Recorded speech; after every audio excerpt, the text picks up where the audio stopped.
But before I do, I just want to shout out my wife, Anna Lisa Pope. I thank God for her. Like I was saying before I went into the song, before the song came on, this past Saturday, we celebrated 11 years of marriage. And if anybody knows anything about marriage, marriage is work, is commitment, is compromise, it's so many things that comes and that is involved in marriage. And it's only by the grace of God that we have seen 11 years. We know that Proverbs 18:22 says, whoso findeth a wife findeth a good thing and obtaineth favor of the Lord. And I can definitely say that God has shown me favor and that I have definitely found a good thing. We've been married 11 years. We have two children together. For those of you that don't know, we have two sons together, which is Trevor Jr. He's 9 years old, and we have Trayvon. He's 7 years old. And for those of you that didn't know, I also have a 19-year-old daughter, which will be 20 this year. Her name is Trevasia. As you guys can see, I tried to keep that TRE somewhere in all of their names, but shout out to my daughter. She was just actually here this past Friday. Unfortunately, she had death in the family. Her aunt passed away, but I was able to see her because she no longer lives in Connecticut. She lives in Virginia now. So it was a blessing to see her. But, I'm thankful for my children. I'm thankful for my wife. She has been truly a blessing to me. She definitely keeps my feet to the fire.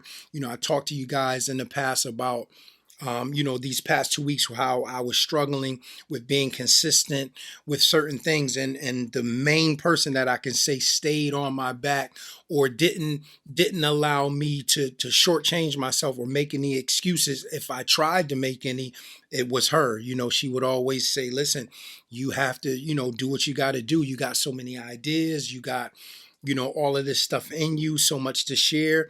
You just have to get it done. And I'm thankful for that. Sometimes we don't like hearing those types of things, when they're currently being said, but we need somebody that will be there and hold our feet to the fire. And I saw her consistency. She's a respiratory therapist. And I saw, in her, leading up to becoming a respiratory therapist, all of the years of studying, the staying up overnight, sometimes staying up overnight and going straight to school. That was an encouragement to me because, it's not easy when you have children, when you are married, and the type of studying that it took for her to become a nurse and to go into that field, the dedication that I saw her put into that, it was inspiring and encouraging to me because just like her, there's a purpose that I had, but for me, I just wasn't going forward in it. So by seeing her, somebody that's right in the house doing what she has to do, and it wasn't like I wasn't doing anything at all, but to see her going at it as hard as she was going at it and me just kind of being on and off, with the things that God had given me, it really showed me and encouraged me to really get on the ball and really challenge my own self when it came to how much work I was putting in. So I'm truly thankful for her. I know that it was nobody but God that led me to her. And even in the midst of all the ups and downs that we go through in marriage, we should be truly thankful because it's through the ups and downs that helps that bond be strengthened even more if you allow it.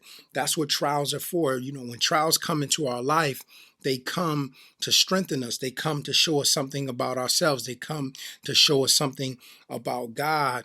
And those of you that are out there that are married, don't allow those ups and downs to, separate you guys or cause you guys to become distant to one another. Those the ups and downs should cause you to build a even stronger bond.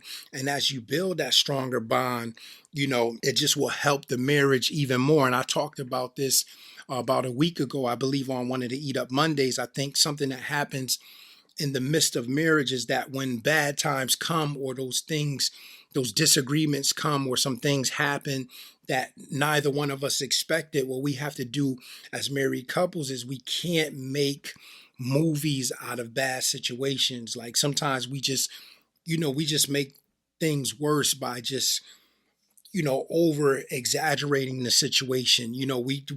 We make a huge movie out of something that might have been so minor. It's just like when we're going through a situation and we sit back and kind of daydream of all the negative things that can possibly come out of whatever it is that we're currently going through. And sometimes that's what we do in marriage, but we have to allow those down times, those times of disagreement, those times of unexpected storms to cause us to grow together and become stronger in that struggle.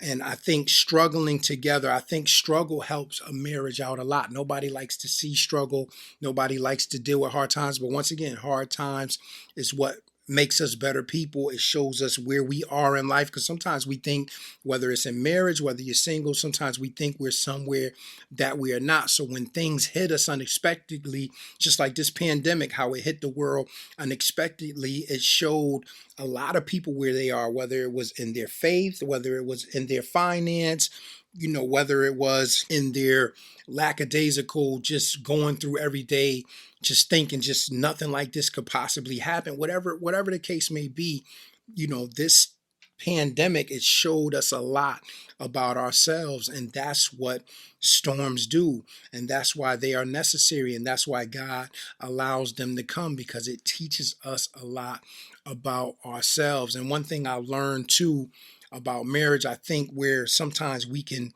go wrong is a lot of times we forget about the vows that we made when we stood at that altar, and we find ourselves trying to go above and beyond that. And what I mean by that is, I'm starting to understand that yes, you want to give your spouse the world, you want to do everything you possibly can for them, but you can promise the world all you want, but it all depends on life circumstances and how things play out, how God allows things to just happen in your life.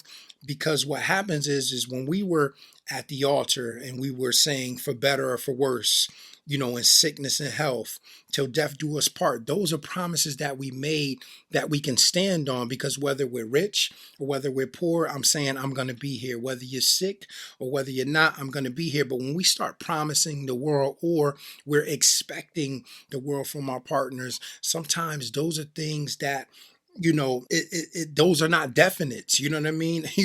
Sometimes there's this super high expectation of our spouse that may not be fair to them to expect so much, or be fair to them to cause them to promise you something that they can't necessarily guarantee. But to make those promises, sometimes that puts a huge strain on the marriage, because when you promise these things and God forbid somebody may get sick for a while, or God forbid somebody may lose their job for a while, or whatever may happen, sometimes those high expectations we had of our spouse, or those huge promises we put out there, are now at a standstill, or may be in a place where they may never come to pass.